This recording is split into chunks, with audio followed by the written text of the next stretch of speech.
नमस्कार, मैं सतेंद्र कुमार।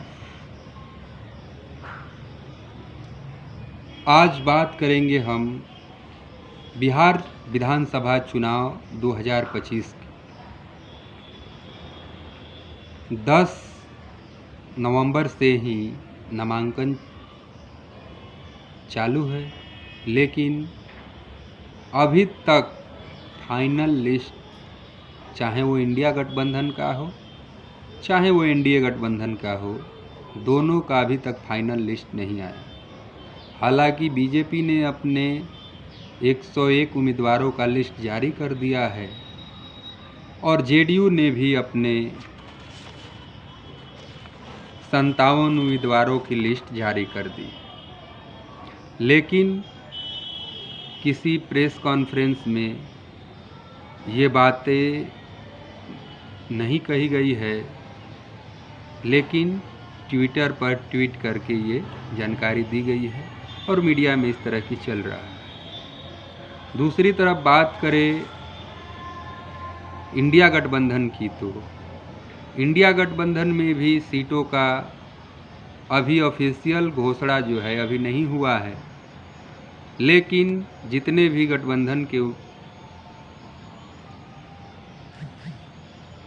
पार्टियां हैं, सब ने अपने अपने सिटिंग जो विधायक थे उन तमाम जगहों से अपने उम्मीदवारों का नामांकन भी करा दिया और जो बचे सीट हैं उस पर भी आज शाम तक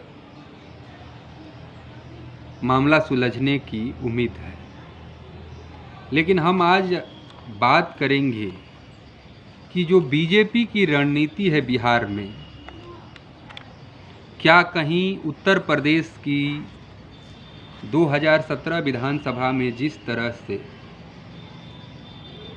एक भी मुसलमान को टिकट नहीं दिया बीजेपी ने उत्तर प्रदेश में, ना ही एक भी यादव को टिकट दिया विधानसभा के चुनाव। 2023 में भी इस फार्मूला को अपनाया और ना ही एक भी मुसलमान को टिकट दिया, ना एक ही यादव को।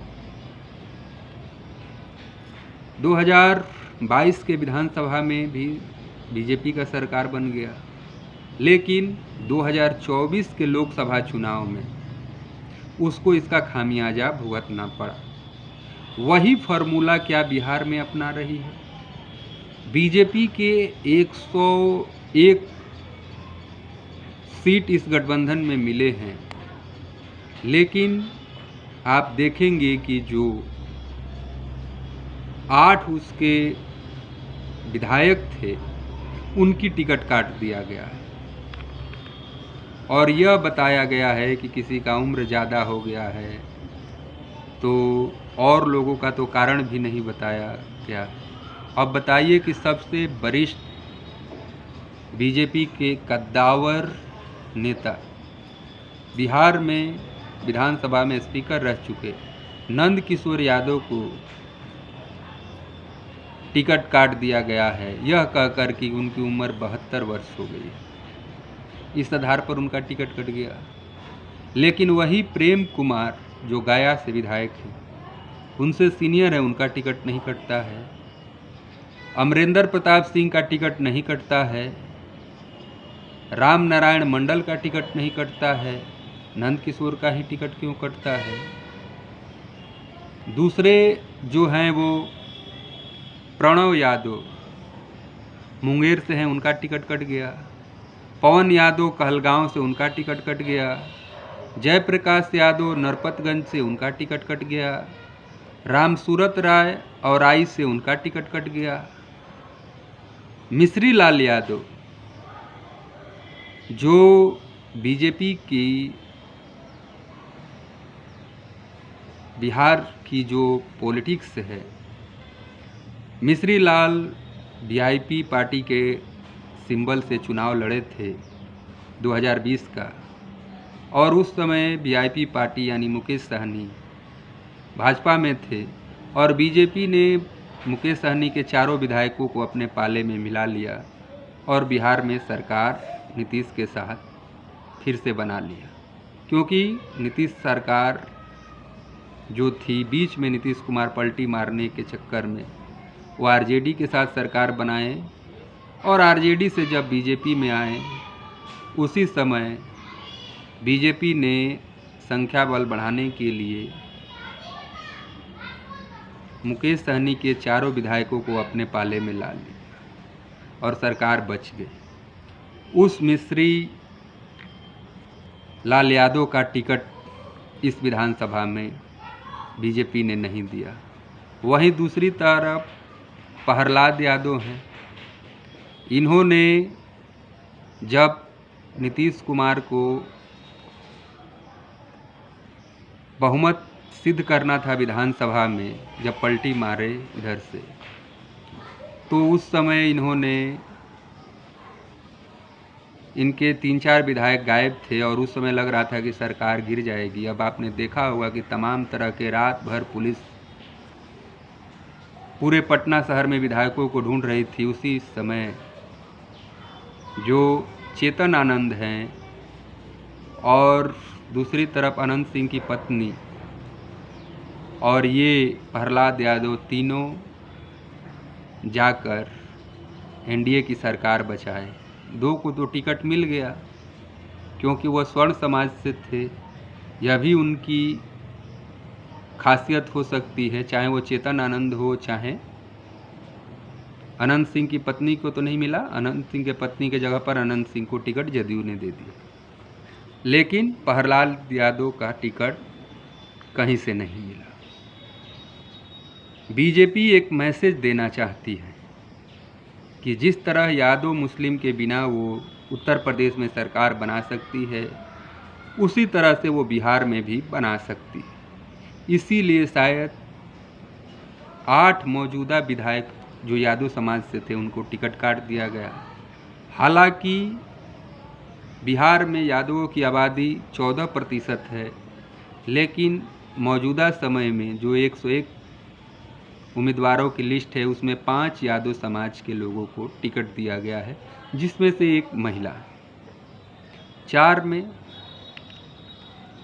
2 सीट तो बीजेपी को लगता ही है कि ये जीतेंगे नहीं, चाहे वो दानापुर की हो या चाहे वो राघोपुर में सतीश यादव का हो, जो खुद तेजस्वी यादव के खिलाफ चुनाव लड़ रहे हैं।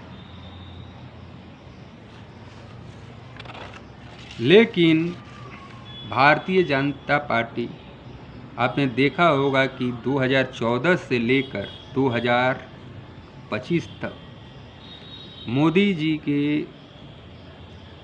ऐतिहासिक जीत केंद्र में 2014 में हुई, 288 सीटें बीजेपी लाई। 2019 में 303 सीटें बीजेपी लाई। 2004 से लेकर आज तक बीजेपी ने काफ़ी प्रयास किया बिहार में, लेकिन अपने दम पर कभी सरकार नहीं बना। केंद्र में इतना धाक होने के बावजूद भी बिहार में 243 सीटों पर चुनाव लड़ने की बीजेपी जोखिम नहीं उठा पा रही है और वो चाहती है कि यादव और मुसलमान को माइनस करके और हम इस बिहार में सत्ता पा लेंगे। तो ये संभव नहीं है क्योंकि ये उत्तर प्रदेश नहीं है। दूसरी तरफ जहां स्वर्ण समाज की बात हो रही है, वहां पर 101 में करीब 40 से अधिक प्रत्याशियों को टिकट दिया गया है। जिनकी कुल आबादी 15% है उन्हें 40 सीट, और जिनकी 14% आबादी है उन्हें 5 सीट मिल रहा है।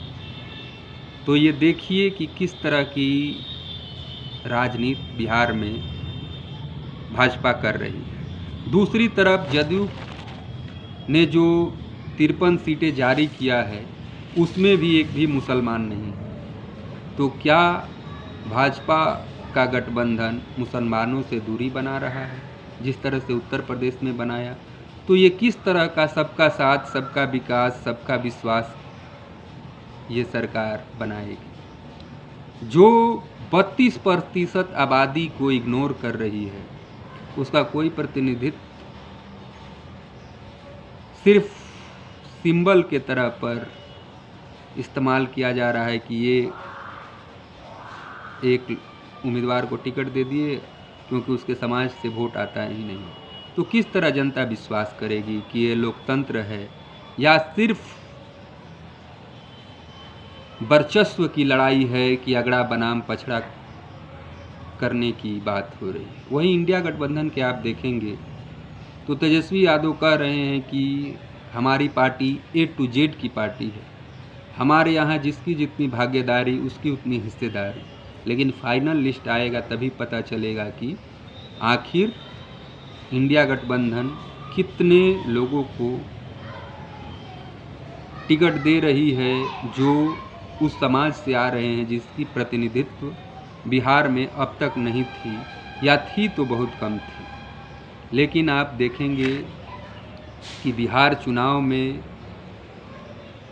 बीजेपी ने जीतने का हर प्रयास किया, साम दंड भेद, चाहे वो चुनाव आयोग से SIR कराने की बात हो। बिहार में पिछले चुनाव में 7 करोड़ 89 लाख मतदाता थे, इस बार 7 करोड़ 42 लाख मतदाता हैं। 65 लाख लोगों का वोटर लिस्ट से नाम कट गया। 16 लाख नए मतदाता आवेदन किए थे लेकिन नाम जुड़ गए 21 लाख से अधिक। आज सुनवाई होने वाली